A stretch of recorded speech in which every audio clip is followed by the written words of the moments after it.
আজকে আপনাদের জানাবো লিপিড প্রোফাইল। অর্থাৎ যখন আমরা কোনো প্যাথোলজি রিপোর্ট করি, হার্টের উপরে কোনো রিপোর্ট করি, সেই রিপোর্টে সেখানে cholesterol, triglyceride, VLDL, LDL, cholesterol, বিভিন্ন ধরনের কোলেস্ট্রল এবং ট্রাইগ্লিসারিডের মাত্রা বৃদ্ধি বা কখনো কখনো কমে যায়।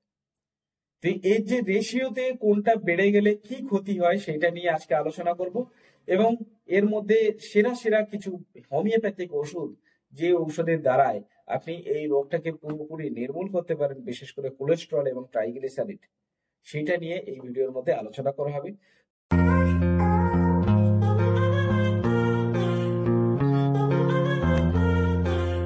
তো আমার চ্যানেলে যারা নতুন আছেন অবশ্যই আমার চ্যানেলটিকে সাবস্ক্রাইব করবেন এবং ওর সাথে ভিডিওটিকে অনেক অনেক বেশি শেয়ার করুন মানুষের কাছে, তাহলে তাদের কিন্তু অনেক উপকার হবে। আর আমাদের ভিডিও করার মনোবল বাড়ানোর জন্য অবশ্যই একটা কমেন্ট করবেন।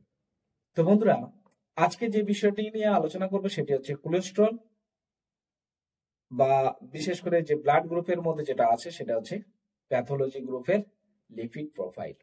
তো সর্বপ্রথম লিপিড প্রোফাইল যখন আপনি করবেন, সেই লিপিড প্রোফাইলের মধ্যে দেখা যায়, আমি একটা পিকচার অলরেডি লাগিয়ে দিচ্ছি যে লিপিড প্রোফাইল কেমন হয় আপনাদের কাছে। আপনারা যখন কোনো ব্লাড টেস্ট করবেন, যখন লিপিড প্রোফাইলটা আসবে, তখন স্ক্রিনে দেখুন লেখা আছে যে এখানে কোলেস্ট্রল, তার একটা রেশিও আছে, ট্রাইগ্লিসারিড এর একটা রেশিও আছে, এলডিএল কোলেস্ট্রলের রেশিও আছে, ভিএলডিএল কোলেস্ট্রলের রেশিও আছে, বিভিন্ন ধরনের কোলেস্ট্রল তার মধ্যে লেখা আছে।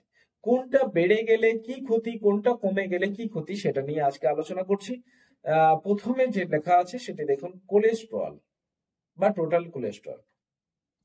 তো সর্বমোট যে কোলেস্ট্রল যেটি থাকে সাধারণত এর স্বাভাবিক যে রেঞ্জ থাকে সেটি হচ্ছে 200 mg/dl। তো এর যে সীমাবদ্ধ, যখন এই 200-র ঊর্ধ্বে যখন চলে যায়, অর্থাৎ 200 থেকে 240, 50 এরকম যখন ঊর্ধ্বে চলে যায়, তখন এটাকে বলা হয় সীমান্তবর্তী উচ্চ কোলেস্ট্রল। এবং দেখা যায় যখন 240-এর ঊর্ধ্বে চলে যায়, 240-এর ঊর্ধ্বে যখন চলে যায়, তখন এটাকে বলা হয় উচ্চ মাত্রায় কোলেস্ট্রল।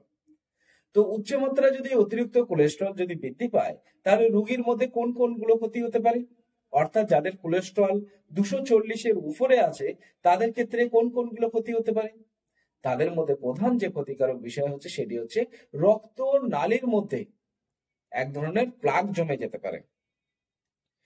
2 নম্বর, হার্ট অ্যাটাক এবং স্ট্রোকের ঝুঁকি অনেক পরিমাণে বেড়ে যেতে পারে। 3 নম্বর, যাদের উচ্চ রক্তচাপ আছে তাদের আরো বেশি বৃদ্ধি হতে পারে, অর্থাৎ হাই প্রেশার হতে পারে। এই যে টোটাল কোলেস্ট্রল বৃদ্ধি হয়, এর পিছনে প্রধানতম কারণ কি? এর মধ্যে প্রধানতম কারণ হচ্ছে বেশিরভাগ ক্ষেত্রে যারা ফ্যাটি খাবার পছন্দ করেন, যেমন চর্বি জাতীয় অর্থাৎ প্রাণীজ খাবার যারা পছন্দ করেন, সেখানে ঘি, মাখন, চর্বি, দুধ, মাংস, ডিম, এগুলোর মধ্যে কিন্তু এই কোলেস্ট্রলটা থাকে।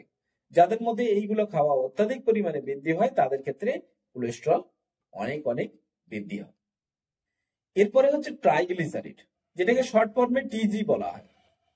ট্রাইগ্লিসারিডের এর স্বাভাবিক মাত্রা হচ্ছে 150 mg/dl। আবার যদি সীমান্তবর্তী যদি ধরা হয়, তাহলে 150 থেকে যখন এটি 200-র নিচে থাকবে, তখন এটাকে সীমান্তবর্তী উচ্চ ট্রাইগ্লিসারিড বলা হয়। তো এরপরে ট্রাইগ্লিসারিডের একেবারে যে স্বাভাবিক মাত্রা যেটা থাকে, সেটি অতিরিক্ত যখন বেড়ে যায়, অর্থাৎ যখন 500 ক্রস করে, তখন বলা হয় এটাকে উচ্চ মাত্রা।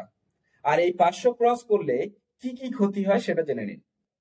অতিরিক্ত ওজন বা স্থূলতা বেড়ে যায়, ওজন বেড়ে যায় বিশেষ করে। তারপর হচ্ছে টাইপ 2 ডায়াবেটিস, প্রচুর ঝুঁকি বেড়ে যায়, ডায়াবেটিসের ঝুঁকি বেড়ে যায়। তারপরে আমাশা প্রদাহ হতে পারে, বিশেষ করে আমাশার সাথে সাথে হার্ট ডিজিজের ঝুঁকি কিন্তু অনেকটা বেড়ে যায়। এই যে উচ্চ মাত্রায় ট্রাইগ্লিসারিড যখনই বাড়বে, আপনারা কিন্তু ইমিডিয়েট ট্রিটমেন্ট করুন, নইলে হার্ট অ্যাটাকের চান্স অত্যাধিক পরিমাণে কিন্তু বৃদ্ধি হয়। তো সাধারণত এই যে ট্রাইগ্লিসারিড বৃদ্ধি হয় কেন?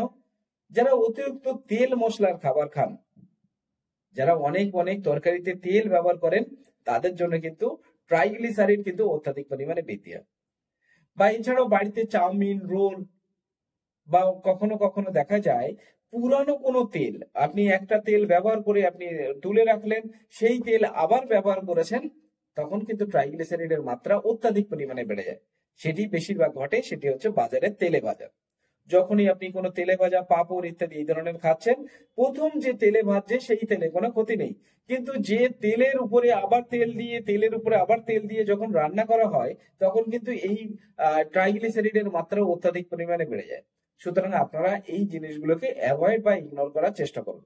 প্রয়োজনে আপনাদের তেলে ভেজা খাওয়ার ইচ্ছা হলে অবশ্যই ঘরে তৈরি করে খান, সেটা কিন্তু আপনার জন্য, স্বাস্থ্যের জন্য অনেক উপকার হবে।